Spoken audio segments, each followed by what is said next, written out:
এই কাস্টমারটা ফোনটা নিয়ে আসছে, ওনার ফোনে ডিসপ্লে লাগানোর পর থেকে শুধু ঘাম ছুটে যায়। কয়েকদিন পর পরে এই ফোনে ডিসপ্লে নিচে যে আঠাগুলা থাকে ওই আঠাগুলা ছুটে যায়। তো আমার কাছে নিয়ে আসার পরে বলতেছে ভাই আমার ডিসপ্লেটার আঠা লাগাই দেন। তো আমি ফোনটা খুললাম, খোলার পরে কাস্টমারে বলতেছে ভাই কয়েকদিন পর পরে খুলে যায়, খুব ভালো করে একটু লাগিয়ে দিবেন। তো এখানে ঘাম ছুটে যাওয়ার কিছু কারণ আছে। প্রথম কারণটা হচ্ছে এই ডিসপ্লেটা অরিজিনাল ডিসপ্লে না, মার্কেটের কপি ডিসপ্লে যেগুলো পাওয়া যায় ওইগুলা, এই ডিসপ্লেগুলো এমনিতে একটু মোটা হয়ে থাকে, যেই কারণে ঘাম দিলেও ঘাম থাকে না।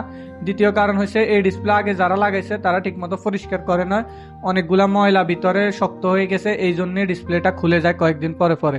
তো এরপর আমি খুব সুন্দরভাবে এখানে বডির যে ঘামগুলা ছিল আগে শুকিয়ে যাওয়া ওই ঘামগুলা তুলে নিলাম। তুলে নেওয়ার পরে এখন খুব সুন্দরভাবে ঘাম লাগাই দিতেছি যেন নেক্সট টাইম আর না খোলে। তো এখন অনেকে বলবেন যে ভাই এখানে কাজ এটা দেখানোর কি আছে, এত ছোট কাজ এগুলা তো আমরা পারি। তো আসলে ভাই কাজ দেখানোটা বড় কথা না, বড় কথা হচ্ছে আজকে সারাদিন কোনো কাজ করি নাই, এমনিতে ব্যবসা বাণিজ্যের অবস্থা খারাপ, ভিডিও বানাবো যেন ওরকম কাজও পাইতেছি না। তো আসলে একটা কাজ পাইছি এই জন্য ভিডিও বানিয়ে আপনাদের সাথে শেয়ার করতেছি। আপনারা একটা দুইটা কমেন্ট করবেন, ওই কমেন্টে রিপ্লাই দিব। তো যদি ভিডিওটা ভালো লেগে থাকে তাহলে আপনারা অবশ্যই কমেন্ট করবেন, আর আপনাদের সাথে কমেন্টে কথা বলতে ভালোই লাগে।